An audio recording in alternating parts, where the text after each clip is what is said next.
So a huge welcome to everyone who's joined to this month's Catalyse Leadership Workshop. And we're very excited to have three amazing guests who we'll introduce shortly, who are going to speak on the theme of community engagement in safeguarding, which has been a huge focus across the EduSpots network this month. So as with all of our Catalyse workshops and Ignite talks, we have some guests here who are perhaps new to EduSpots, who've picked up this talk online. So we feel it's always important just to share a little bit about EduSpots, which is also hopefully useful context to our guests. So Fuad, over to you for a little bit of EduSpots. Right. So walking us through what we do as an organization, EduSpots principally is a UK Ghana-based NGO that connects, trains, and equips local volunteers to be able to, lead change. And we call our volunteers catalysts. Now, across the network, we have close to 300 local volunteers. So what catalysts do principally is that they coordinate, our education strands, which includes Edulate, EcoSTEM, Ignite Equity, Educate.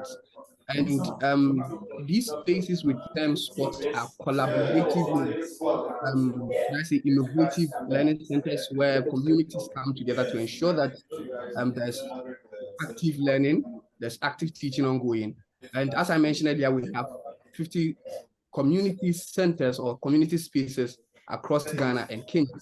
And across the period of 9 years, and then I'm happy to mention that next year would be our 10th anniversary years. And we've shared over 120,000 literacy resources. And on an average, we impact close to 10,000 learners. Right. Next slide, please.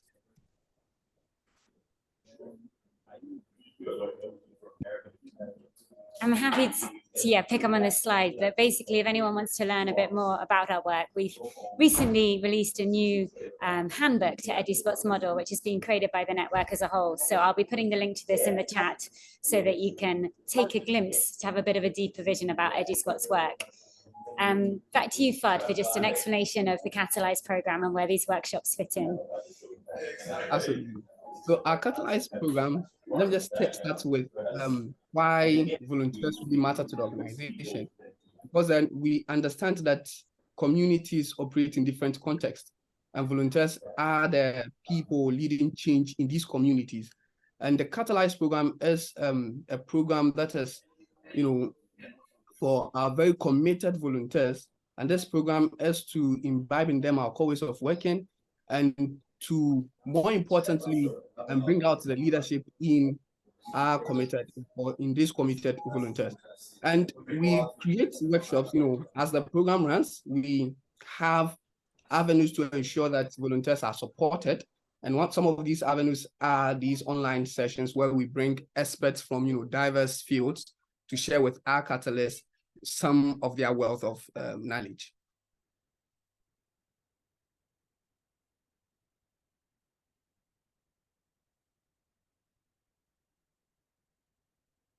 Yes. So as Kat introduced earlier, our session for today would center on promoting safeguarding within the community context, or how the community can come together to ensure that our learning centers are more friendly or serve as a haven for learners. And I'm happy to also mention that recently we started rolling out our new safeguarding policy or procedure. And this procedure seeks to outline the ways in which catalysts would ensure that our learning centers are as safe as they should be, right? So first we started with training catalysts on how to advance this change or lead safeguarding sessions in their community. And RCs or regional coordinators were present in communities to ensure that catalysts actually led this session and were in line with our core ways of working. And it's also important to mention that as an organization that cares about the well-being of its learners, its staff, its catalysts, we are giving a grant funding out to ensure that communities generally are able to roll this on a larger scale. And at the end of everything, it's also it's linked to the Sport Lead Challenge, and after everything, communities would be awarded a safeguarding certificate. It's very important to mention this.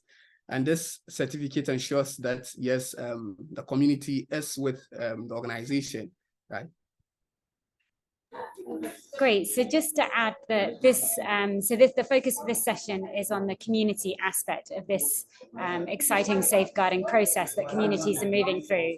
And we've left it very open to the catalysts to decide how they run this community engagement and who they run it with, having given some safeguarding resources to support them. So the intention of this workshop is to support catalysts as well as the wider education community that have joined us in this session. So I'm happy to introduce the panelists. I'm going to do it fairly quickly for the sake of time, but you can definitely read more about them following this session. So first of all, we have Avril with us. Hi, Avril. Good evening. Hello, good evening, Kat. You are so kind. Okay. So I could say a lot about Avril, but I know most importantly, at Avril's heart, she's a huge advocate of community development and volunteerism at a local level. She's also the country manager for the Jacobs Foundation, who do huge amounts of support for education across many different contexts across Africa and beyond. And we're just so lucky to have Avril as part of our advisory group. So for those who don't know, we have an advisory group that's growing that are in support of EduSpots work. So thank you so much, Avril, for joining us. Anytime. Hi, Richard. It's great to have you with us.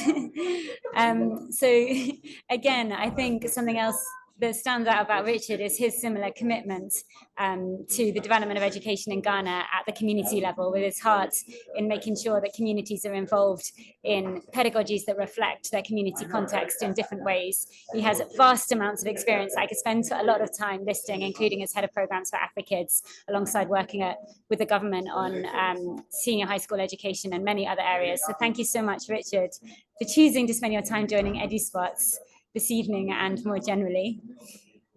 And next we have, hi Richard, didn't quite catch that. Thank you. Great. We'll be hearing much more from them all very shortly. And next we have Sally Yeboah, who again is another advisory group member who has a huge passion, particularly for the role of women in development and education and in mentoring and supporting young women and women of all ages. And Sally has had a long career within CAMFED, which I'm sure everyone in this group are familiar with CAMFED's amazing work, including as CAMFED's Ghana director. So I think you can quickly see what an amazing team of people we have to lead such an important discussion on safeguarding. And just to say, I don't actually usually lead these Ignite talks, but I was so excited myself to get involved in the questioning that when several team members were on spot visits last week, I thought I'd step into the chair hot seat so that I get to do some questioning. So welcome, Sally. Hi, good evening. Good evening. Thanks for having me. Hello, everyone. Great. So I'm going to stop screen sharing at this point. And I want to say just in advance of this panel discussion starting that we really want this to be as interactive as possible. So I really want to see questions in the chat. If you've got a really burning question, put your hands up and we'll come to you. So we've got a few prepared questions, but I just love this discussion to be free flowing and really based on the interests and the needs of everyone in this room. And the idea is that we'll continue with the discussion for around 40 minutes and then we'll split into groups. The guests will leave us and then we'll split into our regional groups to be with regional coordinators to discuss the challenge for this month of rolling this training out and the grant funding opportunity that comes with it. So I'm going to start with just a question around why it might be important to involve the community more widely in safeguarding. We've done the sessions with learners, we've done sessions with catalysts. So I think, as anyone in the staff team knows, I often, before we start anything, just want to know what is the purpose of this? Why would we be getting catalysts to lead community engagements in safeguarding and keeping the spots safe? And I'm going to drop the first question to Avril. Oh, Kat, I'm the first one. So, okay, thank you. So thank you very much. Let me start by just saying thank you for the opportunity to be part of the EduSpots team. I've been looking from a distance and reading your annual reports and seeing all the wonderful photos on LinkedIn and all that. And congratulations, Kat. I haven't had the opportunity to congratulate you as you've been confirmed as the CEO. So congratulations. So I think that community in development, in any sphere of development, whether it's education, health, whatever sector you're working in, plays a critical role in the success or failure of the intervention. And therefore, safeguarding, EduSpots work and issues around safeguarding is not an exception. And so at every step of the way, when you are implementing or when you're introducing an idea or when you're developing something, the community needs to be part and parcel of it, and the community needs to be at the table.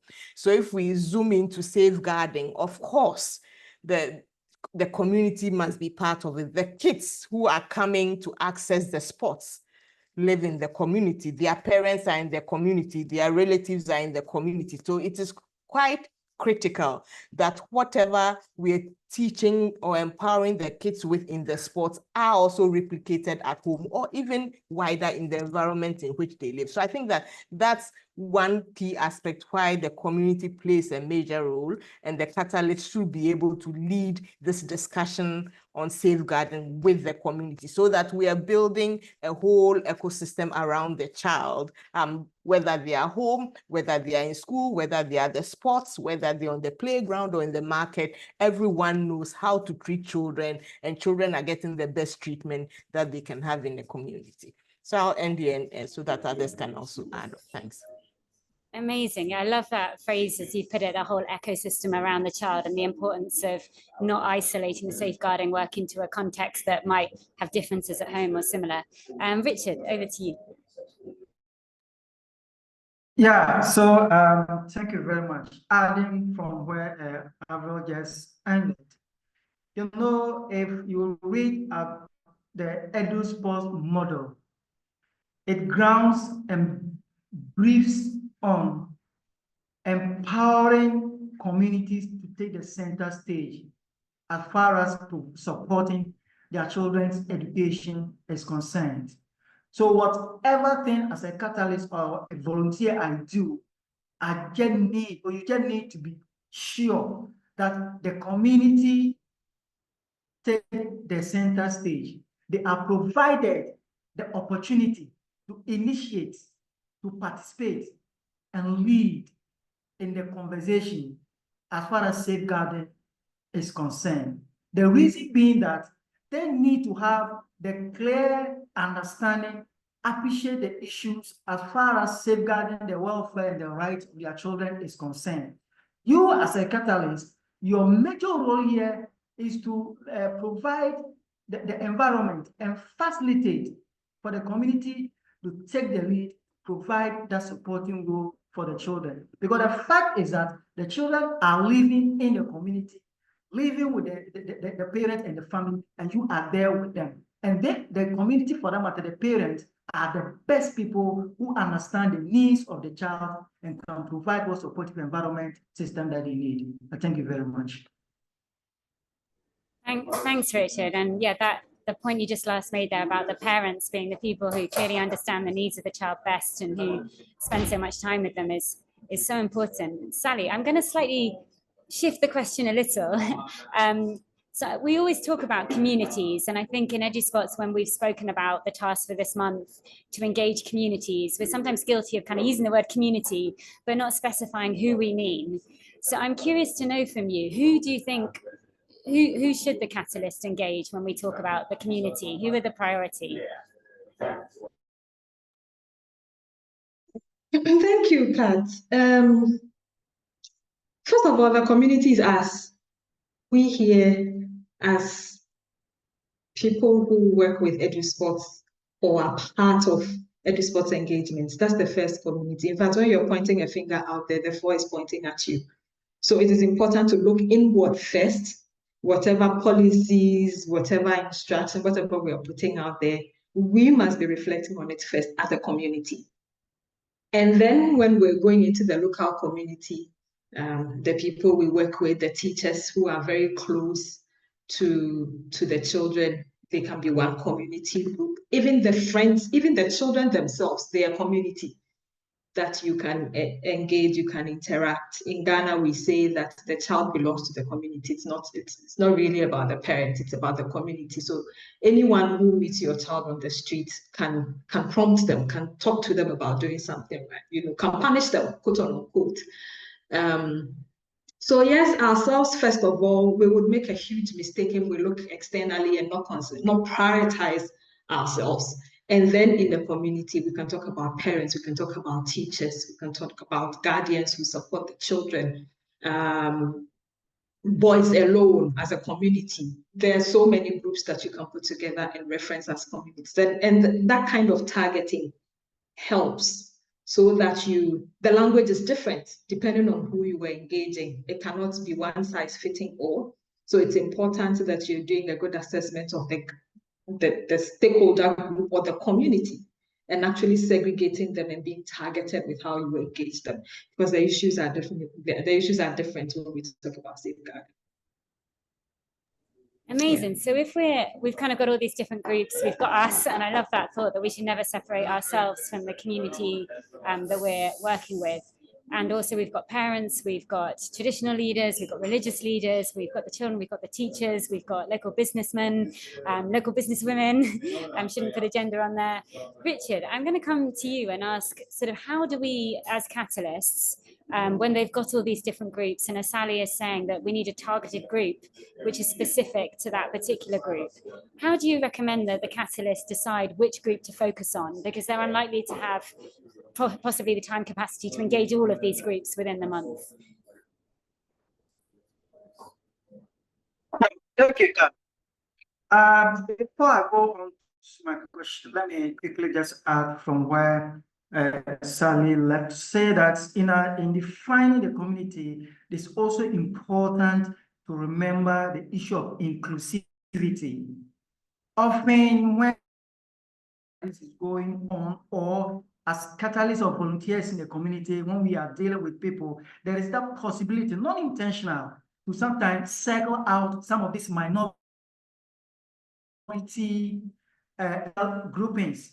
You can talk of people with some form of disability and all that. For some reason, sometimes when we are calling community people, for a reason we circle them out. But these are very key, important people that in calling community, we have to intentionally wear that lens, wear that jersey lens, to ensure that some of these people are part of every community engagement that we have. So I want our catalysts to be aware of this. Now, coming Richard, to just on that particular point, because I think it's such an important one, and I know you've done so much work in your time as a programs manager on this very topic. How can people actively include groups within societies and within their communities who are often excluded? Right? What kind of practical methods can they use? Good. One, I know that as catalysts in a community, we've lived and experienced the communities in which we work.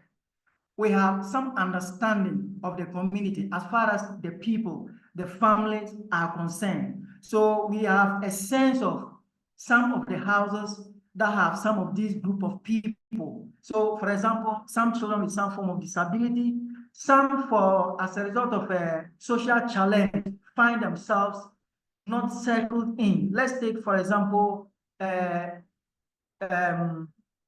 teenage mothers. Teenage mothers, don't forget, Ghana now has a policy of re-entry into school. But if you go down the communities or the schools, some of these children still have challenges in reintegrating back into the school system. And some families, when they are having conversations, some of these children are circled out. They don't involve them. The same way with some children with some form of disabilities. I don't want to just go into the specifics. So as a catalyst in a community who understand the houses, the schools, and all that, we have to intentionally, in calling for community gathering, let's say we are calling children for an engagement on an issue, we have to intentionally call, where is so and so in this house? We need you to be part of this conversation. If there is time, you can engage the parents, you can engage the guardians. Look, we are having this session to discuss the staff bodies on the development of our youth. And we want this person to be part of that conversation. And during the conversation, you have to intentionally bring out the strength of this particular group of people, how their voice, how their needs matter in the conversation that we have as far as the engagement and issue that borders on safeguarding is concerned. So we have to intentionally look out for them, add them, and address their issues on the matter that's on the table for discussion or the community deliberations.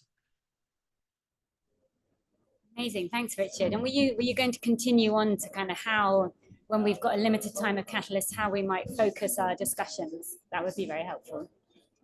Yes. So how we focus our discussion depends on the needs of the various social groupings that we are dealing with. Let me just limit myself to maybe males and females. If I want to have a conversation, what is the topic and how relevant is the topic for both sexes? If I need to dichotomize the conversation maybe for boys, then I need to intentionally tailor that for the boys.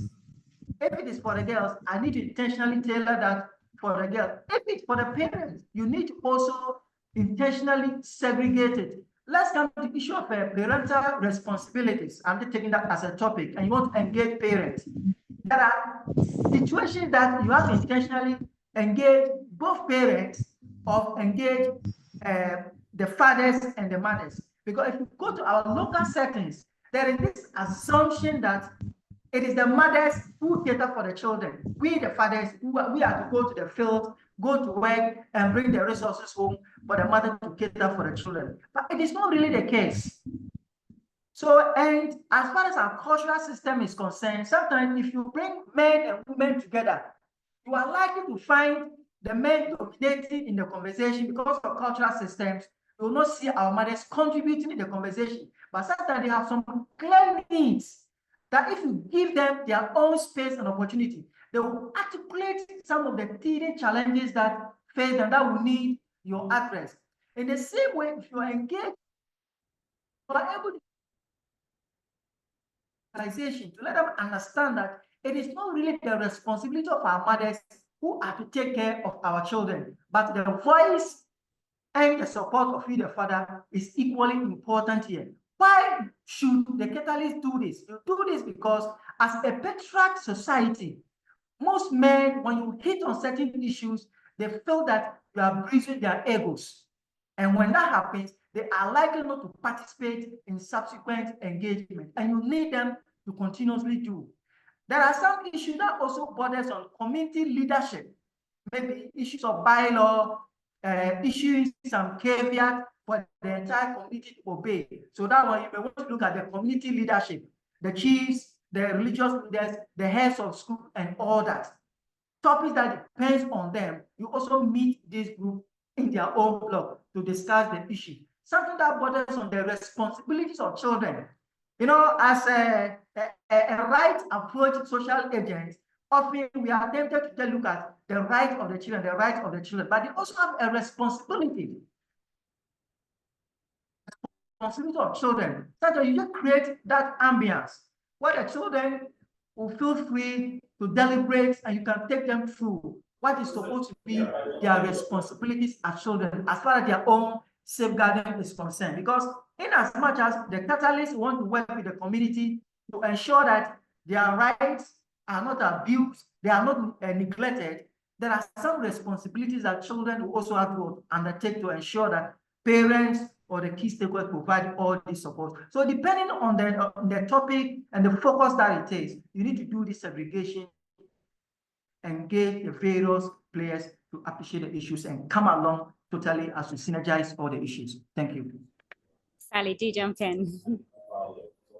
Yeah, thank you very much. He touched on something that I thought, you know, as a team in the space, it's important to discuss. And safeguarding conversations have heightened in the development space because of how entrenched it is in our culture. Most of these issues are really embedded in our culture. Beyond that, they've also been sort of embedded in how we've practiced development, you know, in the development space, how we've engaged as whether nonprofits and all that. So that segregation, I find that is critical. And as nonprofits or NGOs or implementers in the space, sometimes it's important to have a good balance between the speed of implementation and then having a deeper buy-in. So what do we want? Do we want to say that at the end of the quarter we have delivered, or because safeguarding and child protection conversations take time. They are really critical triggers. So, and it's a journey. It's not an event. So we really have to pace ourselves and be targeted with the conversation if we really want to achieve something with those conversations in the communities. Thank you. Yeah, a great point, and something that's really important to emphasize is that in EduSpots, whilst we are leading this kind of process that's more structured for Catalyst in this 3-month period, we're also going to be having safeguarding themes, something that's just consistent throughout the whole year. It's just a core part of education rather than something that's set aside from it. Avril, I'm going to come back to you, and just before I go to Avril's question, I also just want to keep opening the floor to everyone here. If you've got any comments about this discussion, which is already fascinating and delving quite deeply into some of the challenges in this area, as well as giving some practical guidance, please do put your comments, Catalyst, in the chat. Do put your questions, and if you've got a question you want to ask the team, put your hand up at any point so we can make this as interactive as possible. But Avril, I'm wondering if we can take a bit of a step back and think about the positioning of our catalysts. So our catalysts are a mixture of teachers, students, community members, nurses. We've got a really amazing diverse mix of catalysts. And I guess their positioning with the learners is one thing, where they are more in that kind of education facilitated teacher type role, but they have a different relationship with community members more widely and parents. And that can be quite difficult to navigate. And I know you're someone who really understands the complexities of the volunteer role in the community. So I just wonder whether you could speak a bit to this, like how do we position ourselves as catalysts with the wider community on this complex topic? Yes, thank you, Kat. It's really, I think this is the crux of really building trust within a community.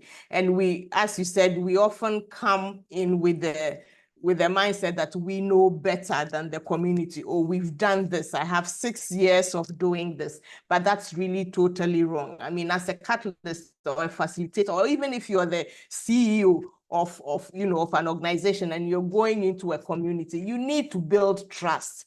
So you need to go in with empathy. You need to have emotional intelligence. You need to be sensitive to the people around. It could be a group of, maybe, excuse me for that example, it could be a group of women who've never been to school, but you're going to discuss an issue of safeguarding regarding their children. They are excellent parents. They are excellent mothers. They've brought up children for years, but they probably don't have the education you have. So you don't go in with the notion that I know, and then with a list to say, you don't do this, don't do that, don't do this, don't do. You go into dialogue. You go in to build trust. You go into to learn. So your approach when you actually are having those sessions is to start by saying, I'm Avril, I'm working in this district, I'm with EduSpots, I'm doing this, but I've come to learn. I don't know your culture, so I want to learn.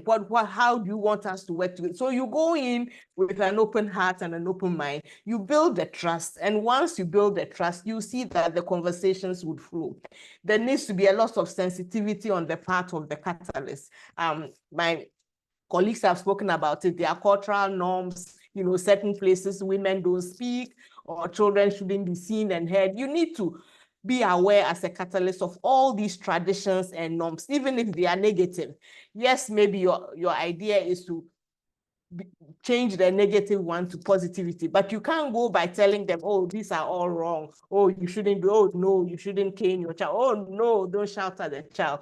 That alone puts a barrier. So you need to go in, be sensitive, have emotional intelligence, come with empathy, have a conversation around, maybe start with even something that's very good in the community that you've seen. We see that your community is so neat. We see that, you're engaging your children in this and that, you play games with them. Then you build that trust before you start maybe addressing whatever the safeguarding issue you have with. So you need to be self-aware that, yes, you may be more knowledgeable, you may be, have more experience, but without that trust, whatever you say goes out one ear It may not even go in the ear. It just falls on deaf ears. So building trust, being self-aware, coming at it with empathy, being a good listener, learning about the community or the individuals you're going to engage with, I'll say is the number one thing you need to do. Once you build the trust, I tell you, it's even the community that will support you in whatever you're doing. So the first thing is, how do I build trust in this community before my message follows? Thank you. Amazing. And I think we could definitely speak to a lot of, I'm sure it might be why Richard is coming in on the topic of trust. It's something important about EduSpots model, that all the catalysts who work through the spots, they're all based in the local community. So they're already sensitized to the local community context and culture, which avoids some of the harms that might come if one of our regional coordinators comes from outside into the community to lead one of these engagement sessions. Richard, I come to you as I know you've got a burning point. Okay, so Avril made a very critical point, and we can sort of expand it a bit, issues of trust. So we can look at trust in the context of your body disposition, your body language, even during the time of engagement with the group of stakeholders that you are engaging with. And there is something that I've observed, and I can say many of us are culprit to it for one reason or the other. Sometimes you are speaking with somebody and the person they're fidgeting with his or her phone. Let me tell you, if you go to the corporate world, a very senior person speaking with you, you are holding your phone, the person will just tell you, you are not a serious person. And back in the rural setting, there are certain things that we those for the privilege of formal education, sometimes we take certain things for granted when we are interacting with them. So one of the things that can let them trust you, that you value them, you respect them, you make time for them, is during your engagement with them. Let them really see that you are listening to them. Let them see that you are facilitating that co-creation in the conversation. If I say co-creation, it's not like you are telling them, you have to do this. It's not good to be killing your children. It's not good to be punishing your children. You have to do this. You reflect and discuss the issues. Some of the issues, they have the answers. They know that I'm supposed to take care of my child, but for some reason, they are not doing it. So you just bring some trigger questions to enable them to reflect and bring out the issues. But in the course of this, how you position yourself, can you imagine maybe a community leader is talking, and I'm saying it from the cultural perspective, and I'm using my left hand. You, this matter, what are you saying? They draw different meaning to it. Or they are talking, you are fidgeting on your phone. It tells them that you are not even paying attention to the conversation they are having. And these are some little things that sometimes we take it for granted, but it's have a serious implication to the trust they'll build for us, listen to us, take the message and implement it. Thank you. Yeah, fascinating. The importance and role of active listening is something we've really touched upon with Catalyst a few times. I'm going to go to one of our Catalysts, Ernest, he's asking, is it necessary to always speak to favor parents, children, Catalysts, or any other agent involved, because we need their total support to achieve the reason for continuously running the safeguarding programs? I don't know, Sally, I guess we've touched upon that a little bit. Do you want to give that a quick answer? I will try. I don't know if I really understand it clearly in terms of speaking in favor for one party or the other. I think when it comes to this thing, we are all on a journey. We're all learning and unlearning things. So it's not really about speaking in favor. But when we're talking about these issues, I like to center it on the well-being of the person who's been affected. So it's a discussion about how is whatever condition affecting the well-being of the child that we're engaging, or the child who is coming to EduSpots. How should we keep the place safe for the child to come? So this is not really about speaking for or in favor of anybody. We all are on a journey of understanding what it means to safeguard a space for all of us, irrespective of the power, our status or power status or whatever it is. We all want safe spaces. So this could even be about vulnerable mothers, vulnerable young women, vulnerable whatever. You know, we've created EduSpace as spaces for children, but then people can always come. You know, there are instances where you have in a school, you have a trained teacher, a teacher mentor who is supposed to provide guidance for the children. And you would find a national service person who is also a teacher, taking advantage of that opportunity and connecting when she's struggling in the institution.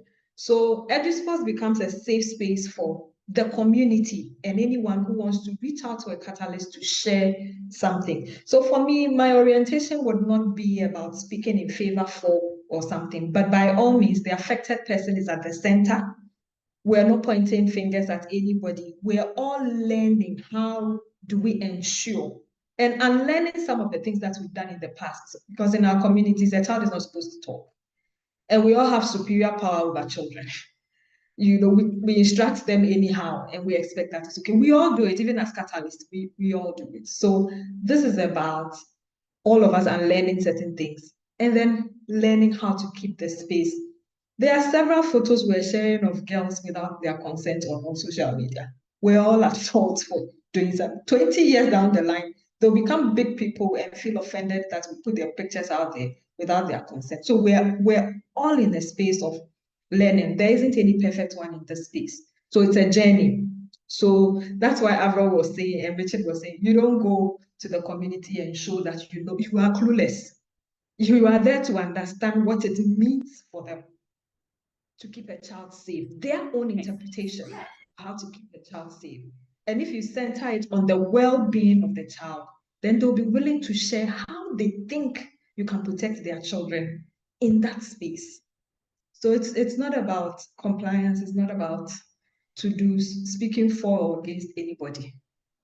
That's how I think. I don't know if I answered the question correctly, but yeah. Yeah, I think you understood the question better than I initially did. Avril, I'll come to you in a second, but Sally, I wanted to push you a little further on this. So when we're really focusing on the well-being of the people concerned, and particularly of the child, and when we're treating this as a journey where we're involving different people all in wanting to protect something that generally most people all want to protect, what do we do when there are clashes of how we think that goal is best achieved? I know that this is a question catalysts again often raise. What do we do? It might be within the school context where there's a practice within the school that is different to what is an EduSpots policy in terms of the use of the cane, for example, or what do we do in a community if there's a differing view towards how women might be treated than might be the kind of view that the Catalyst team wants to put forward? Like, how do we manage and navigate differences of opinion in this journey towards the protection of well-being? Thank you. For me, I would say dialogue, first of all, and the use of champions. One thing we've realized is that if you bring professionals into the space to intervene, there's always some defensive engagement. You hardly arrive at the solution. If you bring, we're fortunate to have structures, the DOFSUs and others can really help us, but we're Ghanaians, we know where the DOFSU situation ends.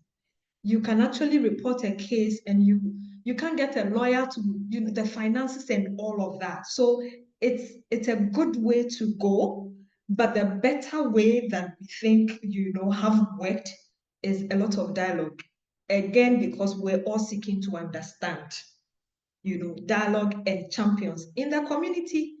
There are people that people respect. No matter how big and tough you think you are, there's another community leader that will get you to shut up or do the right thing. There's a community leadership that can punish you in their own way and get you to do right in the community. So the systems and the structures are good, they're great. In some instances, we would have to report straight out, go to the police, straight out, go to Shraj, straight out, go to. But in getting there, we must engage that, we must dialogue a lot to get there. And sometimes we must listen to understand the issues. When the issues come, you don't just jump to reporting. We must really listen to understand where the issues are, because there are community values and there are a lot of clashes of values. So this caning, corporal punishment, is a big deal in our country. My parents caned me, at some point. I caned my younger brothers at some point. Now I'm here and I need to unlearn certain things. So dialogue and conversations work in our journey to getting onto the same page, to some shared understanding.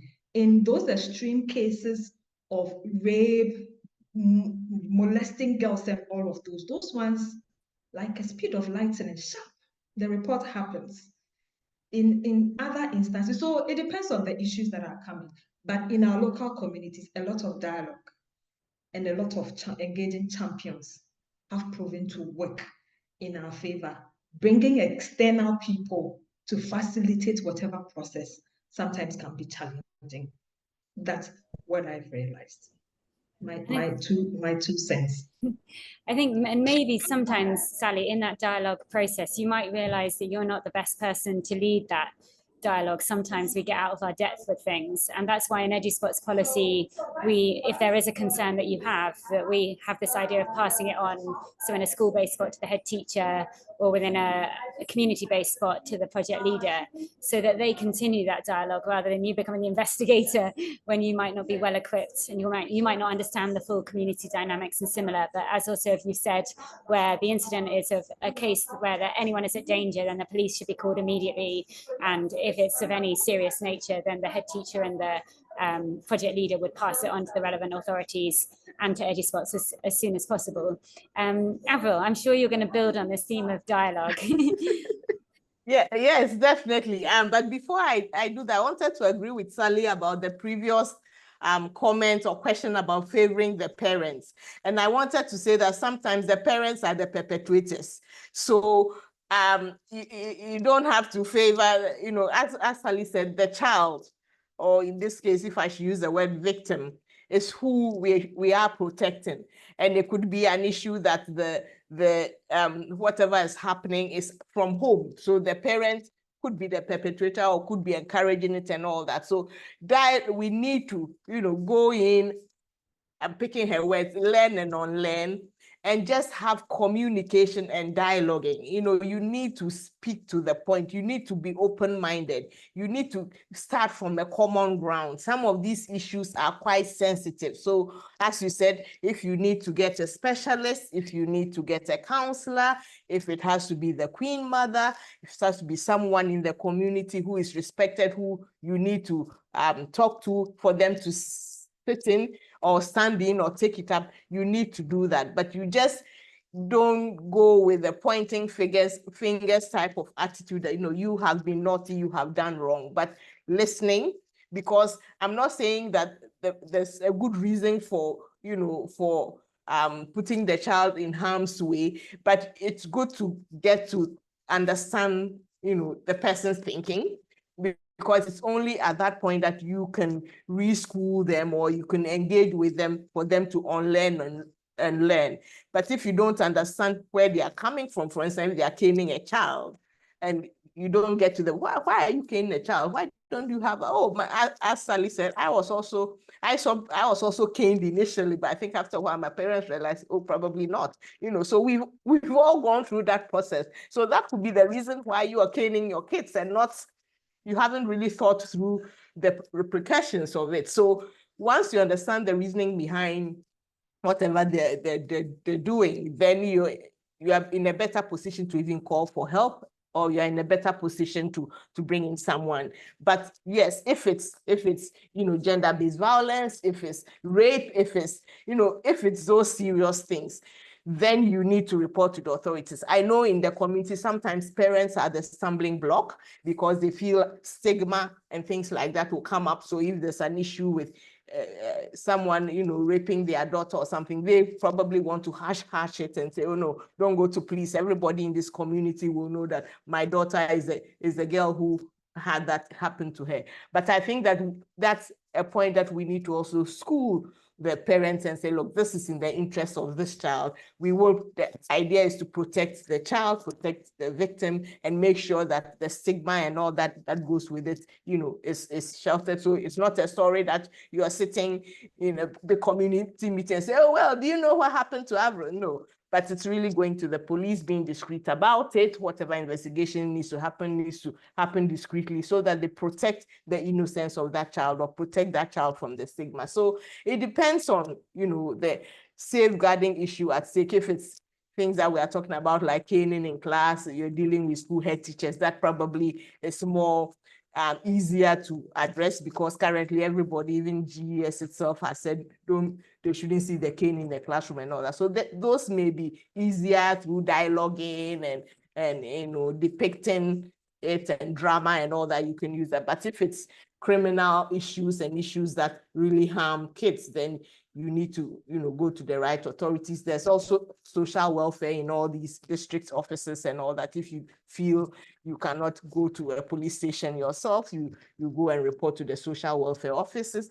The agenda and counseling offices in all the district education office, you go there and make a complaint, and they have a system where they report it and follow through, and then you step outside, so that it's not your main job now to be following the case. You have done your bit of reporting it, and let the system take control and do it. So that's why I always say, as a catalyst, you need to have emotional intelligence. You need to be sensitive, because you can get emotional when you hear some of these things that have been perpetrated on children, and you may get charged and passionate and think, oh, I need to deal with this. But it's probably not your place to do that. Your place is to report it or refer to the appropriate quarters and let them deal with it. But yes, you can follow up and find out, so what has happened, what is the process, because your idea is you want to make sure that the process is followed and it's not left. But in these very serious cases, I would advise that you refer and report, and then the catalyst can step back and continue to do their work and engage in the communities, because they can be targeted. If you're seeing that you're pushing this agenda, you the catalyst can be targeted by whoever the perpetrator or their family is. So you need to also make sure that you as a catalyst are safe and protected, and therefore report it and then take a step back. Thank you.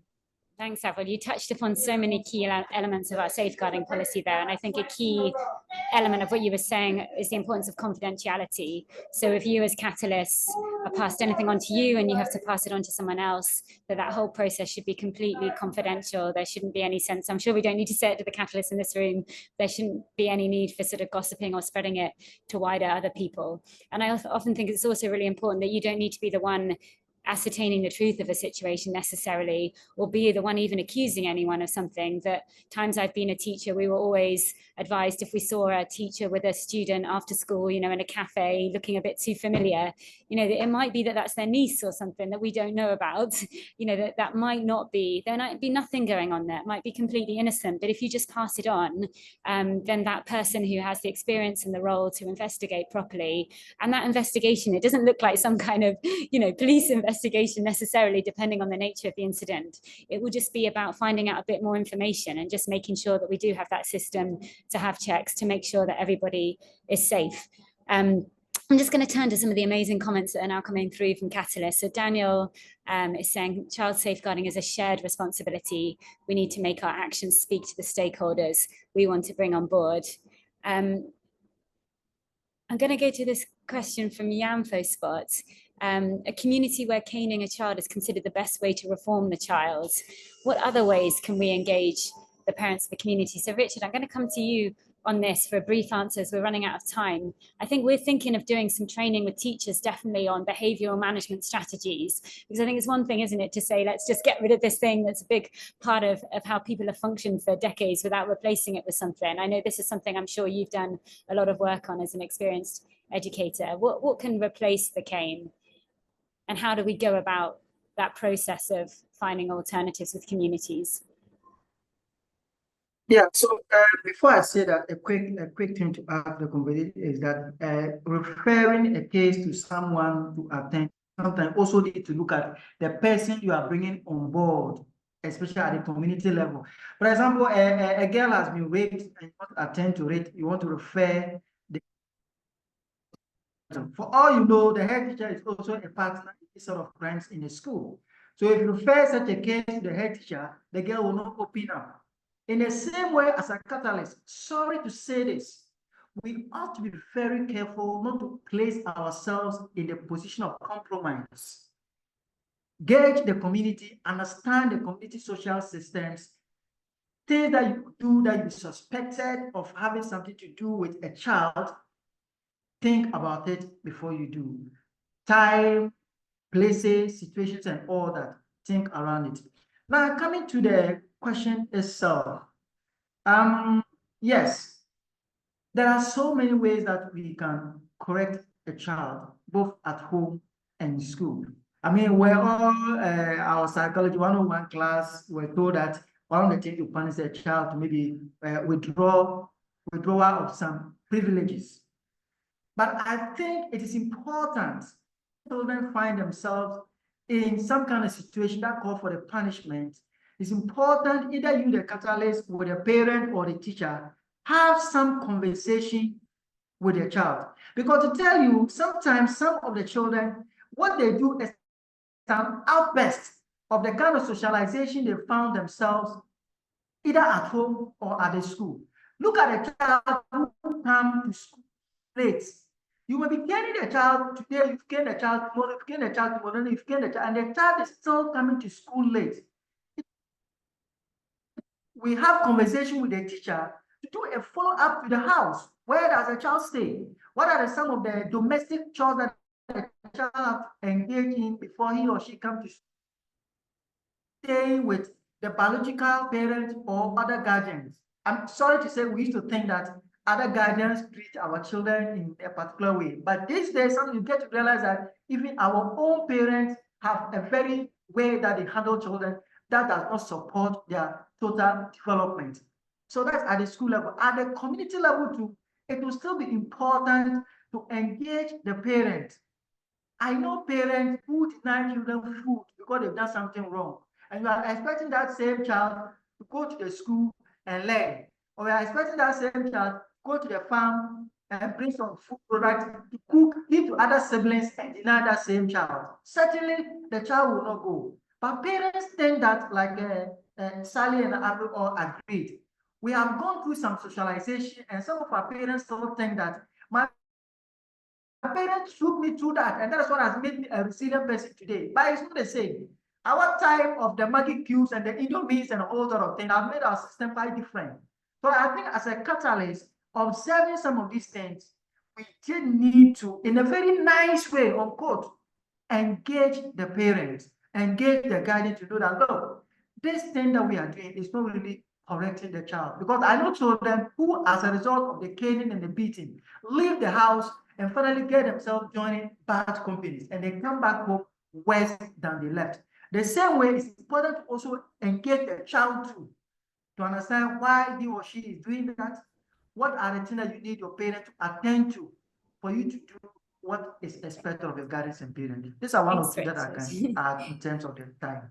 Thank you. I just want to go to the last few questions, which link to the same sort of theme, I think, of involving parents. So Sally, we've got some questions here that I think Norga's and Solomon's can kind of be tied together. Norga is saying, in the process of building trust with parents, does it mean abuse noticed at that particular moment should not be commented? And Solomon is following this up by saying some of the kids are being seriously abused in community. Is it good to voice out to parents when you engage them? Some of the kids are being abused by respectable members. So I guess maybe there are two questions here. How can catalysts respond when they suspect maybe it might be a parent in some way that is abusing a child at home? And also, in what way should the parents be involved when there is an awareness of an abuse by someone potentially respectable in the wider community? I guess those are two questions. You can choose one or both to respond to. Okay, so is it good to voice out parents? Sorry, I'm trying to read the question. Yeah, maybe if we go with the first one. Is it good to voice out the parents? I think that in all abuse cases, we must hear the child. And as often as possible, of course, they are underage, and so they are not able to make, quote unquote, all the right decisions. But as much as possible, you go with what the child wants you to do, as you consider the child's opinions about the issue. So she's been abused by her parents. You can't go back and talk to the parent about the abuse. the child can suggest a trusted person in the community that she would want to talk to, or somewhere safe that, could be another relation, could be a community member that perhaps she would want to engage. These things take time. And so you can, with the child's consent, you help them to reason and to, through the things. But if a child doesn't want you to engage their parents, first of all, that's the last thing you should be considering to do. You must always work with the child to find a trusted person who would help them to, feel safe first. It's her safety first, and then we can address whoever is abusing it. So what does she want? If she's at a good age and can articulate what works for her, it will be good to work along those lines. Of course, with your maturity, you would know that if it's a case, it's a criminal case, and you know what to do. But as much as possible, because at the end, you would walk away, and it is still her family, So those are very sensitive issues.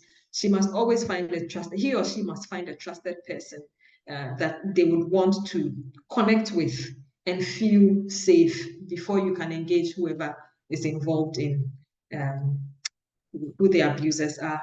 I don't know if I got the question clear. Yeah, I think you did. And Avril, maybe just the second question that follows, just that idea of a respectable person, highly respectable person involving themselves in abuse with children. I think this is quite sensitive, but it happens. Unfortunately, it happens a lot. In our work and in our life and in our context.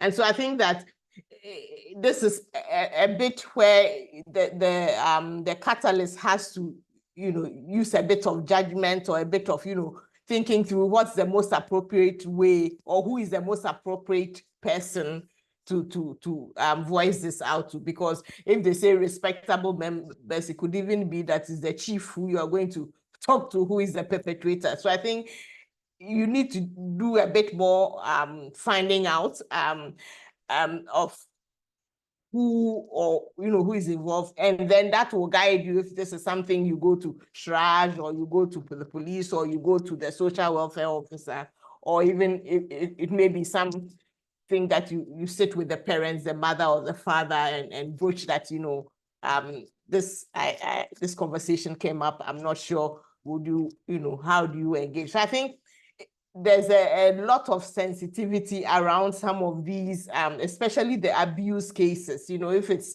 using a cane or shouting, those are easy. But cases that are borderline or bordering on criminality, abuse, can be quite sensitive, and therefore the catalyst needs to be a bit more aware of what is here and who are the perpetrators and what that means. And then with that information, be able to make an informed decision in terms of, okay, my next step would be, go to the police. And it also depends on where this is happening. If it's in the school environment, then the schools should have structures. I think the school normally have structures that have like a guidance and counseling, or, they have some teachers in the school that students are able to go to, and then the catalyst can go and have a chat with that teacher. So that the processes in the school environment that take that up happens.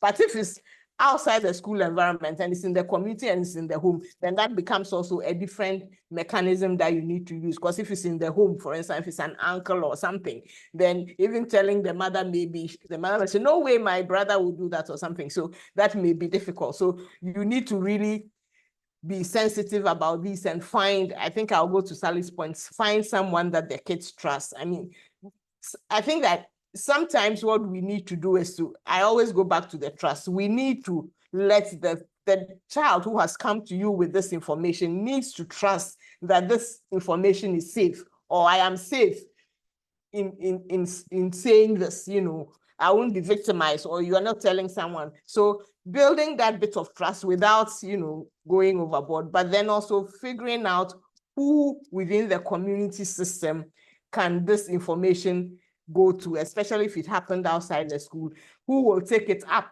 and make sure that this child gets the support they need. So safeguarding issues, especially the ones bordering on abuse, can be very, very, very sensitive.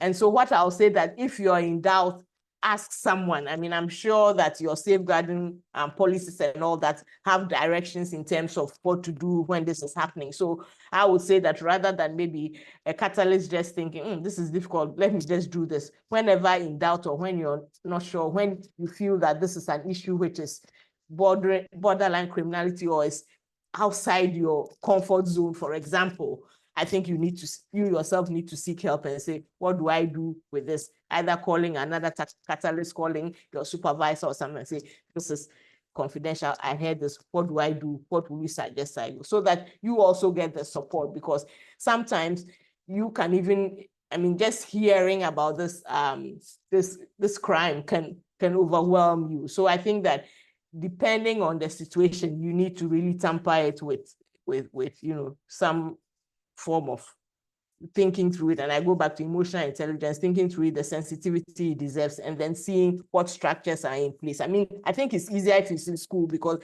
the schools have structures. It becomes more difficult if it's outside the school, in the community or in the home, because then you need to really be aware, how do you take it forward? But I'll just say, if in doubt, just ask for help, just ask for help. There are lots of structures at the community level that can help you, or even within the EduSpots structure that you ask for help, that what do I do about this? But do not leave issues ajar.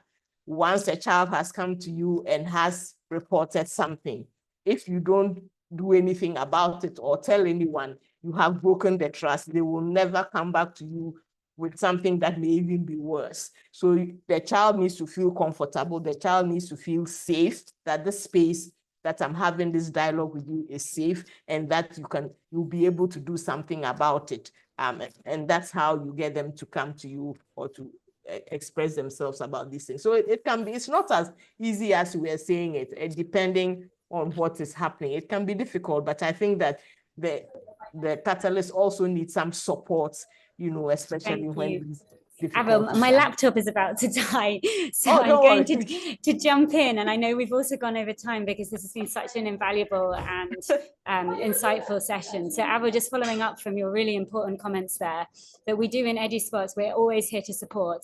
And we have a safeguarding procedure that is on the walls of all the spots. It's been given to all catalysts. And the important thing, as Avril has highlighted so brilliantly, is do not leave the issue ajar. I think that was a brilliant quote from you, that once something has been passed to you, don't let it drop. That could be a child's life that you have in your hands. So if you're a catalyst with a project leader, do pass it on to the project leader. If you're in a school, pass it to the head teacher. And if you feel that they're not addressing the issue, or you're not assured that they've passed it on to the relevant authorities in EduSpots, we have our I'm just going to pin him quickly. Hopefully my laptop doesn't die suddenly. We have Kennedy, who's our head of operations, who has a safeguarding number that's been shared on all the feeds. So if you have any concern at all, or you're just not quite sure what to do, Kennedy is always around to support, but his support doesn't look like Kennedy charging into the community and, sorting it all himself, in his supersonic car.